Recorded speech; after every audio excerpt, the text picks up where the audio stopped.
segment of our show, we're going to talk to Mr. TSU. Yes, he was Mr. TSU back in the day, but now he's the owner of an app called HBCU Hub. It's great. It identifies all 100 plus HBCUs in one app. It makes you match with the HBCUs depending on what you want to do with your career, how your college life you want to turn out to be from a social standpoint, location, and also who's like you. Stickler, if you can identify what HBCU to go to from a cost standpoint, from a lifestyle standpoint. We got an HBCU Hub. So Dr. Brooks, let's take it away.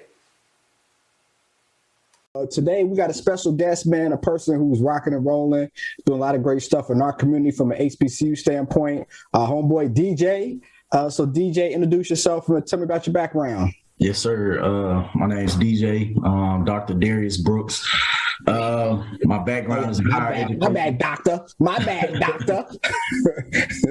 Nah, man, but my background is in higher education, administration. So I normally work with low income, first generation college students, basically helping them navigate that new space of college that can be kind of a scary task for someone coming from a low-income, first-gen background, meaning they didn't have anyone to show them the ropes about college and things of that nature. So I kind of step in place to kind of help them navigate that space, college and career exploration and preparation, man. So that's my background. Where are you from? So I'm originally from Chattanooga, Tennessee. But I moved to Nashville, Tennessee when I was like 14 years old. So I usually say from Chattanooga, Tennessee by way of Nashville because I went to high school and graduated high school in Nashville, Tennessee. Yeah. Well, I don't want to ask the cliche question, but I'm going to ask. So you got the TSU hat on. That's what our podcast is about. Showing light, giving flowers to our own. And you being, Dr. Brooks, you know what I'm saying? That's something to definitely hang your hat on. But, why HBCU, man? So funny story, man. Like I said, I was a first generation low-income college student. So that's probably why I'm so particular about working with that demographic of students. But for myself, man, my mom and dad had me when they were young, 17, 18 years old. My dad was 18, my mom was 17. My dad was kind of, in the streets a little bit here and there. And when he had me, he said it changed his life. So he went to the military. So he made that tough decision of, do I stay here and, possibly get caught up in some stuff while having a son, or do I, try to make it? So he went to the military. My mom was 17, so she was still, trying to finish high school. So she wasn't going with him. So they had me young, and like, I really didn't know. I mean, college wasn't a thing to me.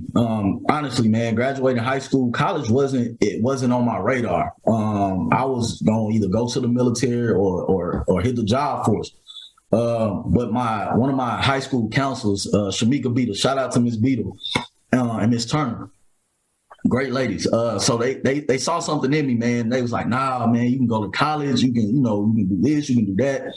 So they made my mind start wondering about like what it would be like. And then when they took me to different colleges and they took me to HBCUs, both of them went to TSU.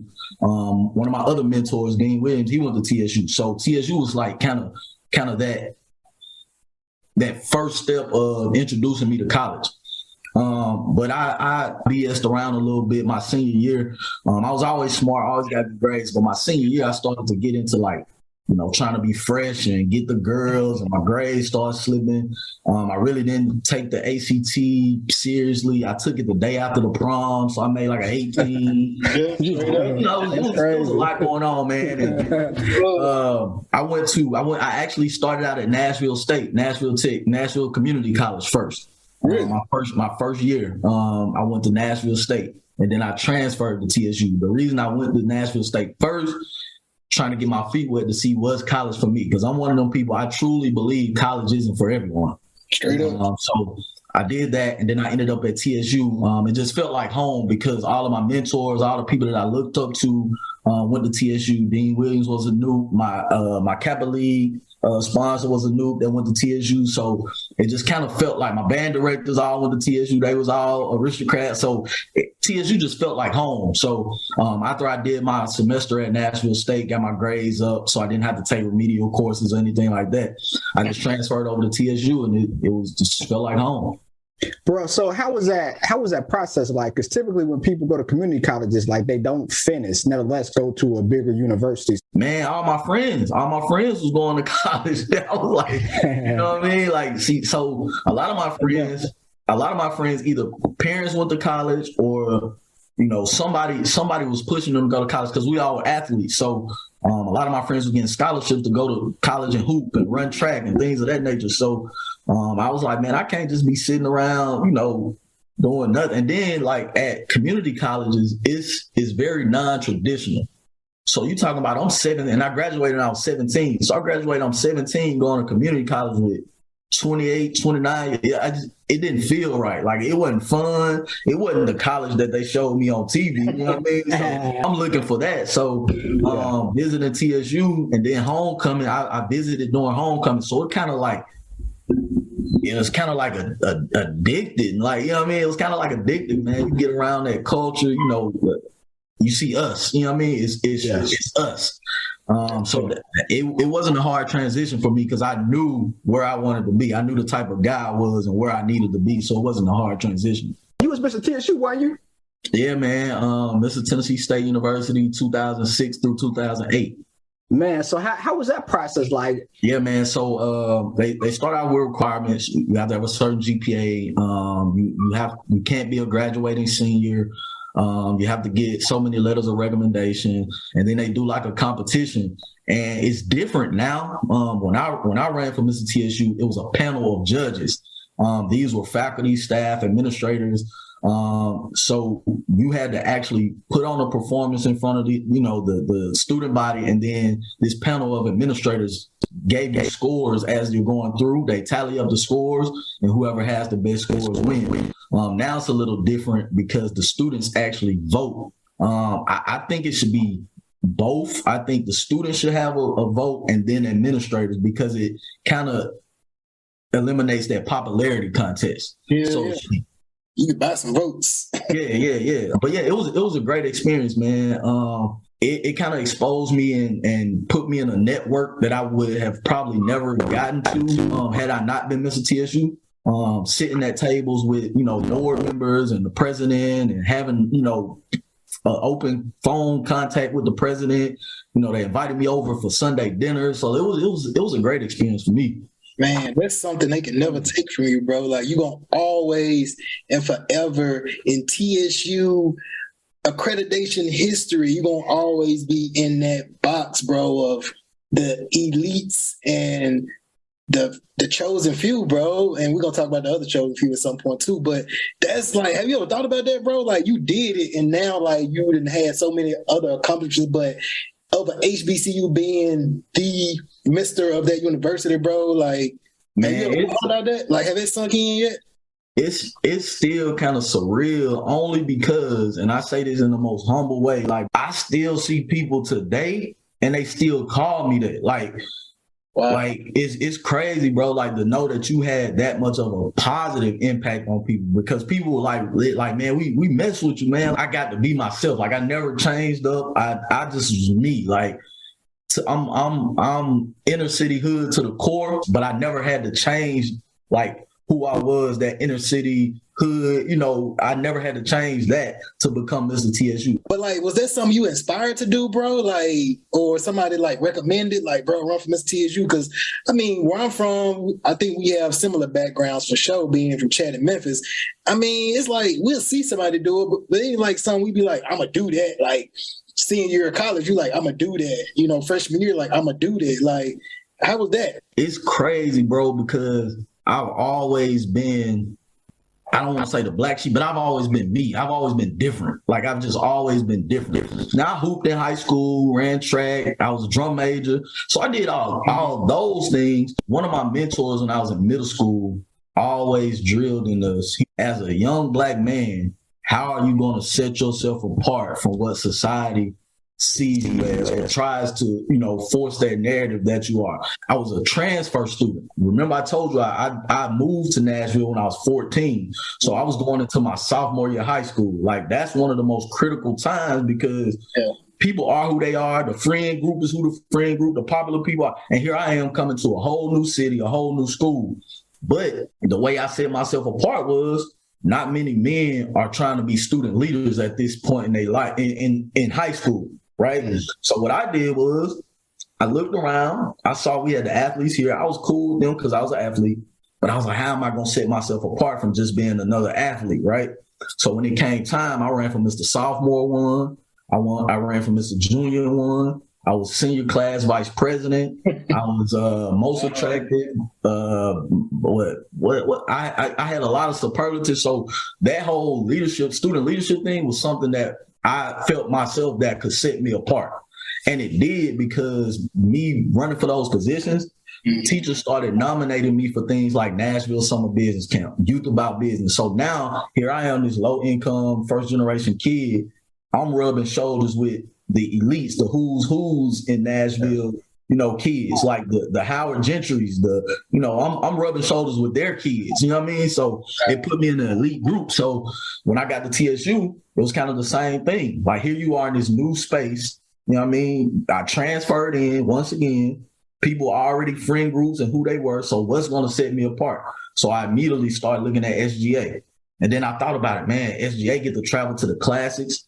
They get to wear fresh suits. They get stipends. You know what I mean? So I was, once again, trying to set myself apart. So the next step from SGA, I was on SGA for 2 years. The next step was Mr. TSU.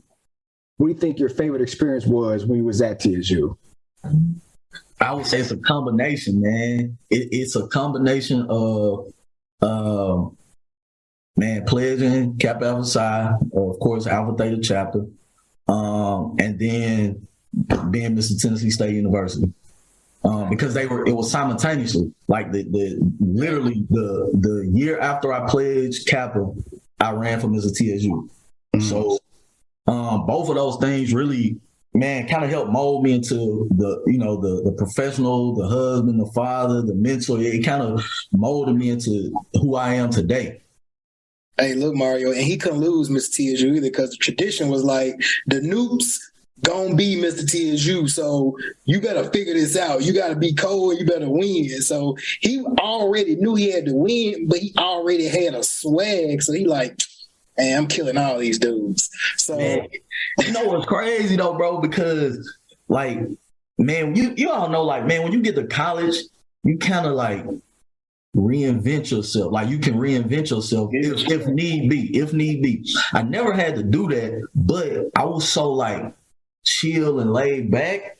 People really was like, dang, he gonna run for Mr. TSU. Yeah. What is he gonna do? Like, can he speak? Well, they knew I could speak because I was on SGA and stuff like that, but they was like, what's his talent? Like, what is he? Like, people never knew these things about me until I ran for Mr. TSU. Then it was like, where did this come from? Like, you know what I mean? So it was a dope experience, man. So while you was at TSU, were you ever purged from one of your classes? I actually was, man.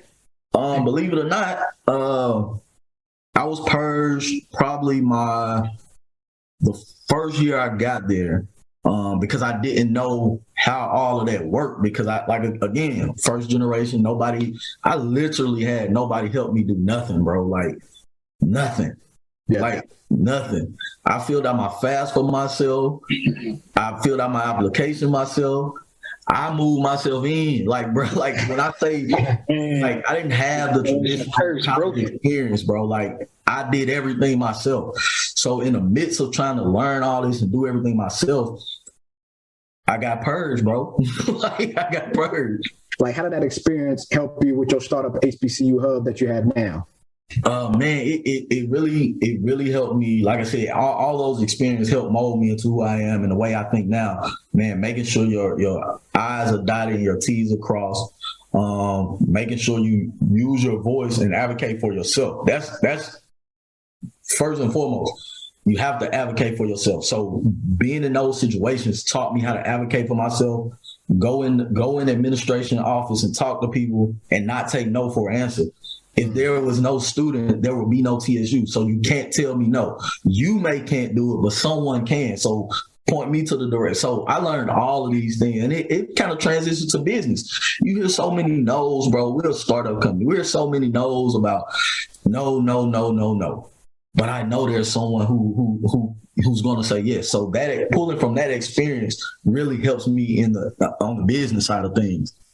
So let's talk about the HBCU hub, man. Like, I don't know much about it. We'll talk about how kind of that started, the idea, your team, and things of that nature.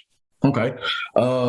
Man, it's crazy that when you start talking about something, man, you see how much your college experience really influenced the things that you do, right? So when I'm talking to students, I often talk about how I make them say their name and their dreams out loud, right? We could be sitting by each other this whole time we're in class. You want to be a chef and I want to be a restaurant owner, but because we never talked about our dreams, we would never connect. Right. Until years later, I see Mario becoming a chef and I'm a restaurant owner. We could have eliminated a lot of time, trouble, and house. We just shared, right? So I said all that to say the way HBCU Hub started, right? I had this idea. I was working at Tennessee State University as an admissions counselor. So that's a fancy title for a recruiter, right?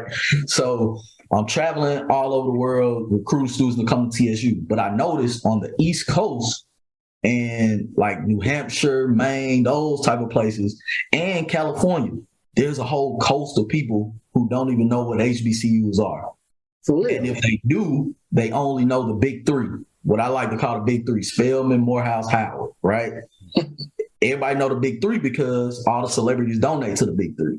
But there's a whole coast of people who didn't know what HBCUs were, right? So how can we ever close this gap if there's a whole coast of people that don't know we exist, right?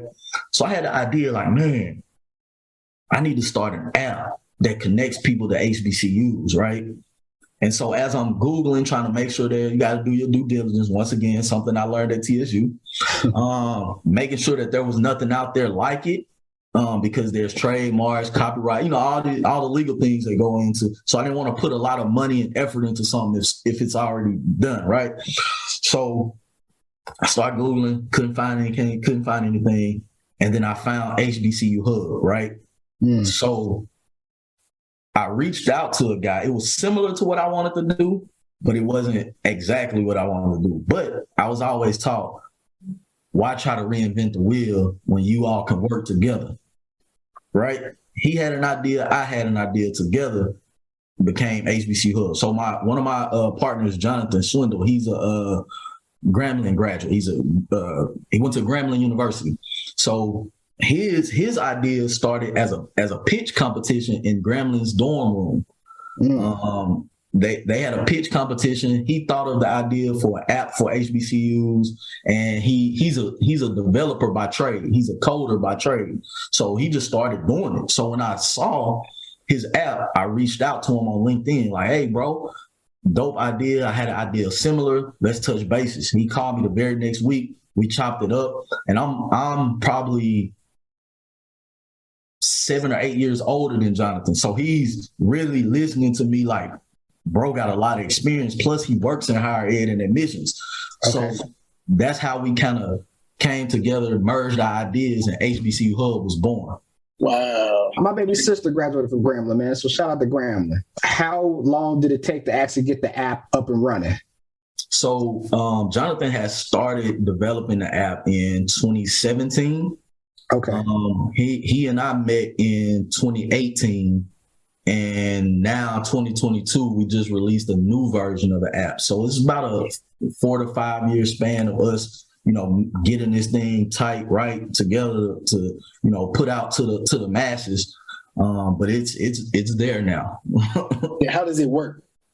HBCU Hub is the world's first app that connects transfer and high school students to HBCU administrators, coaches, band directors. So it's your one-stop shop for HBCU.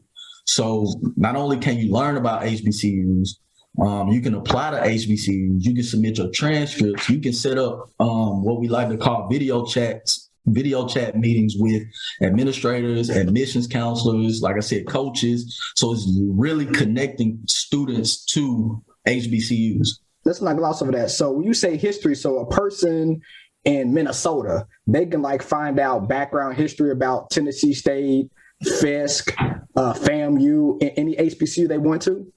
all 107 HBCUs are listed on the app.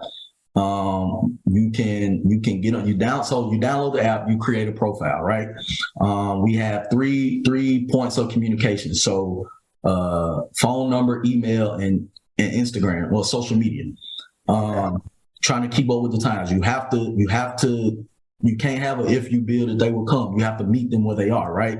And that's the message that we're trying to convey to these universities. Our main goal is to even the playing field, not only for the smaller HBCUs who don't have a large recruitment budget, but for HBCUs in general who don't have a large recruitment budget like the PWIs, right? So we're basically a 24-hour recruiter because students are creating profiles all day, every day. And so as an HBCU, you will have access to our data to now start recruiting these students who you would have never got to meet in California or Oregon or Wyoming, or you know what I mean? So we're literally even in the playing field for HBCUs as a whole. We're ranked number 92 educational app on Apple out of about 7 million apps. Yeah. Talk that, man. Talk that. That's super dope, man. I didn't know there was that it worked like that. That's super dope, man. Everybody know on HBCUs, there's always the yard, right? Yeah. So we added a feature on there called the yard, but it's a template of like Instagram. You can DM, you can put stories up, you can, share your pictures of your first day of class. Like you can do all these things on what we call the yard. You can ask professors and anyone questions, like they can private message you. Like, I was wondering what school is the best school for engineering. And if they wanted to, you can post that on your regular page, but someone could see that and then they can say, hey, DM me, let me talk to you about. So it's another recruitment method. Athletes, they can upload their tapes to coaches on the app. You can upload your transcripts on the app. We have a partnership with Scholar, which is the #1 scholarship app in the world. We have a partnership with them. So our students are, top picks for scholarships. Last year we did, I think it was 47 million in scholarships off the app. So, wow. So how many users do you guys have? Right now we're at about 25,000. The pandemic really set us back because before the pandemic, we had planned to go on tour like rock stars. We was hitting every high school event, every HBCU classic, every football game. Like we were just going to be there getting students on the app. But the pandemic kind of slowed us down. But now that everything's opening back up, you'll see us at, different expos. Like we're doing the Southern Heritage Classic College Fair. We're doing the Black Expo, the Black College Expo. So we're doing a lot of things now that, travel restrictions are opening back up. So, man, that's so smart, man, because kids love apps, man, and that's the way to get to them right there. Like, man, that's the play, major play. The new version of the app even lets students communicate with each other. So, like, if you were going to TSU, you were going to TSU, I was going to TSU, we were all in the app, but we all lived in Memphis, but my parents couldn't take me to visit. I could now link with y'all like, hey, y'all, when y'all going to visit? Let me see if it's okay with my mom if I ride with, like it's really making the large world that much smaller. Having these students start networking and communicating early about college. So how? I try to steal that. I already see that. That's trademark, man. You got to trademark and copyright, man. We trademark. We have the world's only HBCU matchmaker. Right? We call them communicators. We ask students a series of 7 questions, and based on how they answer those 7 questions, it populates their top 3 schools that will fit what they're looking for. And then it also recommends 5 more. That's slick, right? Now there. that is trademark. We have the world's only HBCU matchmaker. Wow. So it asks questions like, do you prefer on or off campus housing? Do you prefer rural or city environment? Your majors? Do you prefer sports, band? Like it asks questions that kind of drills down what HBCUs have, what large, medium, or small. So there are groups of large, medium, and small HBCUs depending on how many students there are. So it's very intricate, but at the end of the questionnaire, it throws you out your top 3 HBCUs that has everything you're looking for, and then it has your close seconds, about 5 different other HBCUs that came in like a close second. Are y'all in constant communication with like universities, keeping this this data tight far as like, oh, okay, we hadn't got an update in 2 years. So the only way the app works is that partnership between us and HBCUs, because there has to be an admissions counselor on the app. There has to be a coach on the app. Like, these people have to be on the app because it's very interactive. Like, it's a back and forth with student and university. So someone has to be on the app at all times. Like, and that's why we made it an app, because your phone is always with you. So if you're, traveling or about to get on a flight and you get a message, you can easily, hey, I'm about to get on a flight, I'll hit you back later. Like, so we're basically making that large world smaller and more manageable for HBCUs. That was one of the things that we saw HBCUs had a large problem with, was data management. And so that's a problem that we're fixing for HBCUs, because it's in the palm of your hand.